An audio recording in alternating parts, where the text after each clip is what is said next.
Hello students, constitutional law की आज की क्लास में हम बात करेंगे आर्टिकल 76 के बारे में। लास्ट क्लास में हमने आर्टिकल 75 तक कंप्लीट कर लिया था।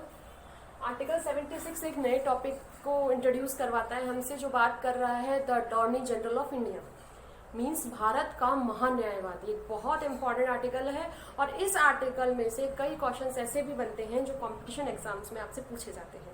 ठीक है, अब हम लोग सबसे पहले अगर अटॉर्नी जनरल ऑफ इंडिया यानी कि भारत के महान्यायवादी के बारे में बात करें कि आर्टिकल 76 इसके बारे में क्या कहता है, उससे पहले हमारे लिए जान लेना जरूरी है कि अटॉर्नी जनरल होता कौन है। महान्यायवादी क्या अर्थ है इस शब्द का और क्या कौन होता है ये ना। तो यहाँ पर जो महान्यायवादी, जैसे आपको पता चल रहा है ना, इसमें वर्ड दिख रहा है महान्यायवादी। न्याय जो शब्द यूज हो रहा है इसका मतलब कहीं ना कहीं लीगल से जुड़ा हुआ है, लॉ से जुड़ा हुआ है। हो सकता है कि एडवोकेट हो। ठीक है, अब देखते हैं महान्यायवादी कहेंगे किसे। तो महान्यायवादी वो व्यक्ति होता है जो भारत सरकार को रिप्रेजेंट करता है। कहाँ पर? उच्चतम न्यायालय में या उच्च न्यायालयों में या भारत के किसी भी कोर्ट में। किस तरह से? यदि मान लीजिए सुप्रीम कोर्ट में भारत सरकार के विरुद्ध कोई भी मामला संस्थित किया गया है, कोई विवाद संस्थित है, तो वहां पर भारत सरकार की तरफ से कौन पेश होगा? Attorney general of India. या फिर किसी उच्च न्यायालय में, भारत के किसी उच्च न्यायालयों में से किसी भी उच्च न्यायालय में जहां भारत सरकार के विरुद्ध कोई मामला संस्थित है, कोई विवाद संस्थित है, वहां पर कौन जाएगा भारत सरकार की तरफ से? भारत सरकार के पक्ष में कौन जाएगा? Attorney general of India. तो ये कौन हुआ? भारत सरकार का विधि अधिकारी, लॉ ऑफिसर हुआ। किसकी तरफ से? इंडियन गवर्नमेंट की तरफ से। तो ये समझ में आई, ये कौन हुआ? भारत सरकार का विधि अधिकारी या प्रथम विधि अधिकारी भी इसे कई जगह कहा गया है। ठीक है ना, किसको रिप्रेजेंट कर रहा है ये? इंडियन गवर्नमेंट को, भारत सरकार को। भारत सरकार की तरफ से ये उपस्थित होगा उच्चतम न्यायालय में या देश के किसी भी उच्च न्यायालय में जहां पर भारत सरकार के विरुद्ध कोई वाद संस्थित किया गया है। ठीक है, तो ये काम ये। दूसरा, अब देखिए अगर हम इसके कर्तव्यों की बात करें तो ये तो हमने जान लिया कि कौन है, क्या काम करेगा। यदि मान लीजिए राष्ट्रपति समय समय पर इनसे कोई परामर्श चाहता है विधि संबंधी विषयों में, या भारत सरकार कोई परामर्श चाहती है, तो ये राष्ट्रपति को भी परामर्श देंगे और भारत सरकार को परामर्श देंगे। इसके अलावा संविधान में बताए गए जो कर्तव्य हैं उनका पालन करेंगे। संविधान में जो आर्टिकल 76 है जो उन्हें बताता है, तो संविधान ने जो कर्तव्य इनके ऊपर अधिरोपित करे हैं जो न्यायवादी है उनको पूरा करेंगे। साथ ही साथ अगर कोई जो विधि है, जो प्रचलन में जो विधि है, अगर उसमें भी कोई इनका कर्तव्य बताया गया है तो ये उसे भी पूरा करेंगे। तो ये तो काम किया हुआ है, जो ड्यूटीज इनके ऊपर ऑब्लाइज की गई है कि महान्यायवादी क्या क्या काम करेंगे। ये अब देखिए दोबारा से एक बार इसे सुन लीजिए। महान्यायवादी भारत सरकार का प्रथम विधि अधिकारी है। उच्चतम न्यायालय या उच्च न्यायालयों में कहीं पर भी कोई मामला, कोई वाद जो संस्थित है भारत सरकार के विरुद्ध, वहां पर भारत सरकार की तरफ से महान्यायवादी यानी कि अटॉर्नी जनरल ऑफ इंडिया वहां पर उपस्थित होगा। भारत सरकार की तरफ से ये उस कार्यवाही में शामिल होंगे। दूसरी बात, भारत सरकार को विधि संबंधी विषय में कोई सलाह, कोई मंत्रणा, कोई परामर्श चाहिए होगा तो अटॉर्नी जनरल ऑफ इंडिया उन्हें ये परामर्श देगा। इसके अलावा राष्ट्रपति जो समय समय पर उनको कर्तव्य, जो कार्य बताएगा या कोई परामर्श चाहेगा विधि से संबंधित, तो उन्हें परामर्श देगा और फिर इसके अलावा जो कर्तव्य जो इनके ऊपर अधिरोपित किए जाएंगे उन्हें फुलफिल करेंगे। इसके अलावा संविधान ने भी इनके ऊपर जो कर्तव्य डाले हैं या जो भी प्रचलित विधि है उन्होंने कोई कर्तव्य डाले हैं तो उसको भी अटॉर्नी जनरल ऑफ इंडिया द्वारा फुलफिल किया जाएगा। तो ये है भारत सरकार के प्रथम विधि अधिकारी। अब ये तो बात हुई इनके कर्तव्यों की। अब कुछ बात कर ले हम इनके अधिकारों की भी। ठीक है, तो यहाँ पर जो इनके राइट्स है वो ये है कि महान्यायवादी जो है, अटॉर्नी जनरल जो है, वो इंडिया के मतलब भारत के किसी भी न्यायालय में, चाहे वो भारत का कोई सा भी न्यायालय हो, उन सभी न्यायालयों में उनको सुनवाई का अधिकार यानी कि राइट टू हियरिंग प्राप्त होगा। भारत के सभी न्यायालयों में इनको क्या प्राप्त होगा बेटा? राइट टू हियरिंग प्राप्त होगा, सुनवाई का अधिकार प्राप्त होगा। ठीक है, संसद के किसी भी सदन में या उसकी कार्यवाही में ये भाग ले सकते हैं। इनको अधिकार है कि ये संसद के किसी भी सदन में या संसद के सदन में होने वाली कार्यवाहियों में भाग ले सकते हैं, पार्टिसिपेट कर सकते हैं, लेकिन इनको मत देने का अधिकार नहीं होगा। इसके अलावा जो संसद के जो मेंबर्स हैं उनको जो विशेषाधिकार या उन्मुक्ति या जो इम्यूनिटीज प्राप्त होती है वो इनको भी प्राप्त होगी, लेकिन बस एक बात यहाँ पर ध्यान रखने की ये है कि इनको मत देने का अधिकार नहीं होगा। ठीक है, ये इनके राइट्स की बात हुई। तो इस तरह से हमने सबसे पहले क्या जाना कि महान्यायवादी है कौन। एक इंपॉर्टेंट बात और यहाँ पर आप नोट डाउन करें कि भारत का जो महान्यायवादी का जो पद है वो बिल्कुल स्वतंत्र पद है। कहीं पर भी राजनीति से ये प्रभावित नहीं है, लाइक जैसे इंग्लैंड वगैरह में होता है। ये राजनीति का पद नहीं है कि सरकार आई या मंत्रिमंडल गया तो उसको भी जाना पड़ेगा, ऐसा नहीं है। ये एक स्वतंत्र पद है अपने आप में, जो संविधान द्वारा सृजित किया गया है यहाँ पर, ठीक है। अब हम बात करते हैं आर्टिकल 76 की। ये तो हमारी जानकारी जो मैंने आपको बताई, जो आर्टिकल 76 पढ़ने से पहले आपको पता होनी चाहिए कि आखिर में महान्यायवादी है कौन। तो ये आपको पता चला कि कौन है ये, इसके अलावा इसके क्या तो कर्तव्य है और क्या इसके राइट्स है। एक और चीज छोटी सी आप लोग ये और देख लीजिए कि हमने जैसे बात करी कि ये क्या कर सकता है, महान्यायवादी क्या कर सकता है, क्या इसके कर्तव्य है, क्या इसके अधिकार है। एक और बात यहाँ पर इंपॉर्टेंट है, वो ये है क्या नहीं कर सकता। क्या नहीं कर सकता, कांड डू, तो क्या नहीं कर सकता ये भारत सरकार के विरुद्ध किसी मामले में खड़ा नहीं हो सकता, भारत सरकार के विरुद्ध कोई परामर्श नहीं दे सकता। भारत सरकार का ही तो व्यक्ति है भाई, उसका विधि अधिकारी है।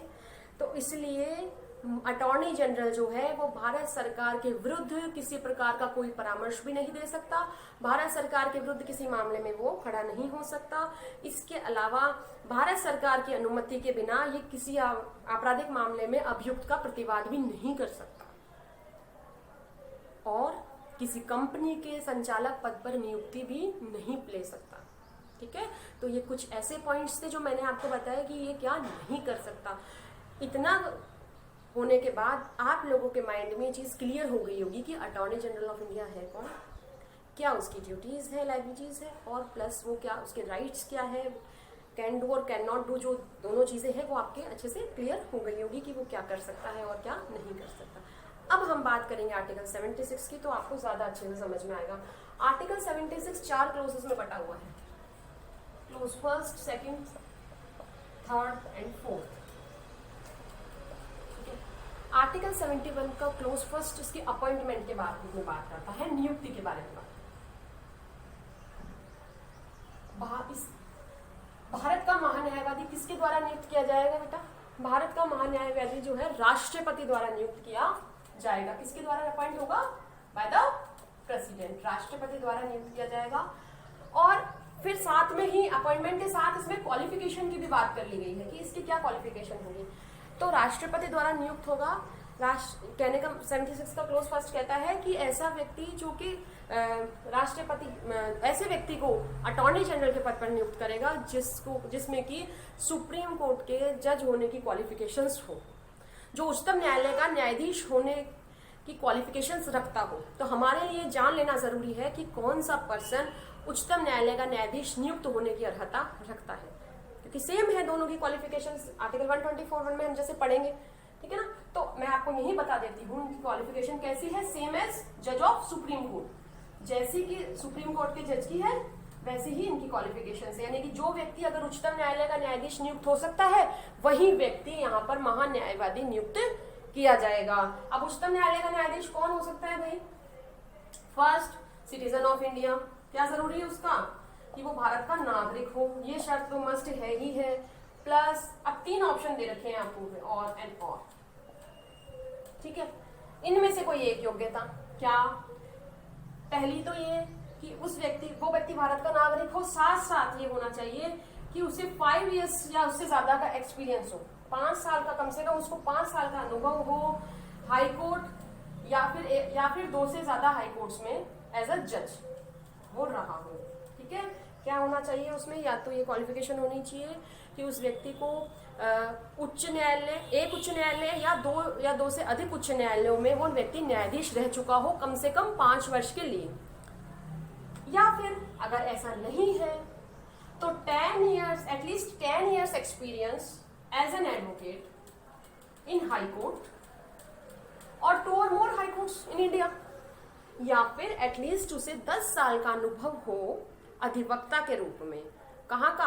उच्च न्यायालय या 2 से अधिक उच्च न्यायालयों का। उच्च न्यायालय मतलब जो इंडियन टेरिटरी में स्थित है। क्लियर? एक्सप्लेनेशन में भी कही है आगे 124 में ये बात, ये हो गई। या फिर ये होना चाहिए, या फिर वो आपका क्या होना चाहिए, राष्ट्रपति की राय में एक पारंगत जो है वो विधिवेत्ता होना चाहिए, एक जूरिस्ट होना चाहिए। राष्ट्रपति की राय में एक पारंगत विधिवेत्ता, एक इंटेलिजेंट जूरिस्ट होना चाहिए राष्ट्रपति की राय में कि हाँ, जिसे राष्ट्रपति जो है as a attorney general appoint करने के लिए तैयार हो। ठीक है, तो यहाँ पर वो ये तीनों क्वालिफिकेशंस अथवा में है। अब देखिए, दोबारा देख लीजिए, कौन व्यक्ति attorney general of India appoint हो सकता है? जो सुप्रीम कोर्ट का जज नियुक्त होने की अर्हता रखता है। अब सुप्रीम कोर्ट का जज कौन नियुक्त हो सकता है भाई? जो यार सिटीजन ऑफ इंडिया फर्स्ट, ये तो आपकी मस्ट हो गई, ये तो होना ही चाहिए, प्लस इन तीनों में से कोई एक क्वालिफिकेशन होनी चाहिए। भारत के उच्च न्यायालय या दो से अधिक उच्च न्यायालयों में वो न्यायाधीश के पद पर रह चुका हो एटलीस्ट 5 years, या फिर भारत के किसी उच्च न्यायालय या दो से अधिक उच्च न्यायालयों में वो एटलीस्ट 10 साल तक एडवोकेट रह चुका हो। ठीक है, या फिर वो राष्ट्रपति की राय में एक पारंगत विधिवेत्ता। इन तीनों में से एक ऑप्शन पूरा होता है, प्लस भारत का नागरिक, तो वो व्यक्ति क्या हो सकता है? अटॉर्नी जनरल ऑफ इंडिया के पद पर अपॉइंट किया जा सकता है। समझ में आया आपको? ठीक है, क्लोज फर्स्ट। क्लोज सेकंड बात करता है इसकी ड्यूटीज के बारे में, कर्तव्यों के बारे में, कि इसके क्या कर्तव्य होंगे। तो भारत सरकार को विधि संबंधी विषयों में ये परामर्श देगा। इसके अलावा राष्ट्रपति समय समय पर जो कार्य इनको कर्तव्य जो सौंपेगा उसको पूरा करेगा। इसके अलावा संवैधानिक जो कर्तव्य है उनको फुलफिल करेगा। फिर जो लॉ कह रहा है, जो भी प्रचलित विधि है, उसमें जो कर्तव्य बताए गए हैं उसको कंप्लीट करेगा।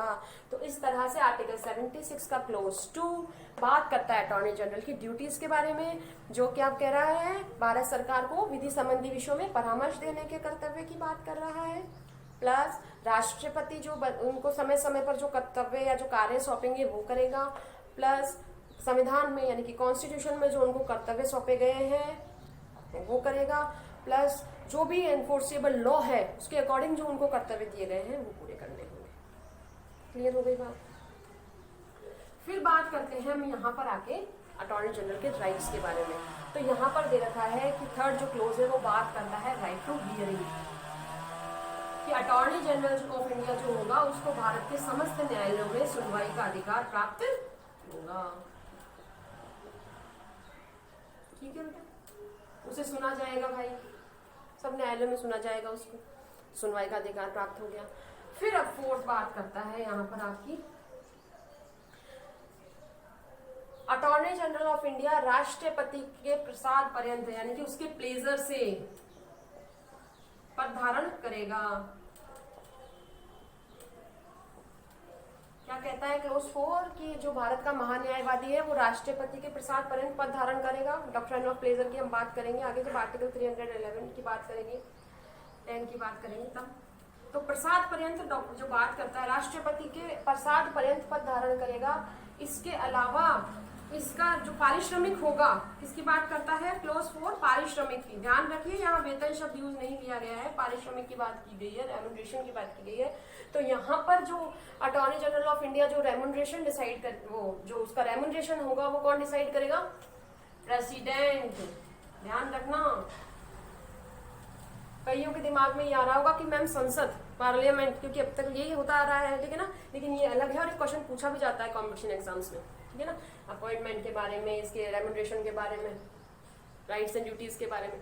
चलिए एक बार वापस क्लोज 4 को देख लेते हैं। क्लोज 4 क्या कहता है? भारत का महान्यायवादी राष्ट्रपति के प्रसाद पर्यंत पद धारण करेगा और उसका पारिश्रमिक वो होगा जो राष्ट्रपति द्वारा डिसाइड किया जाए।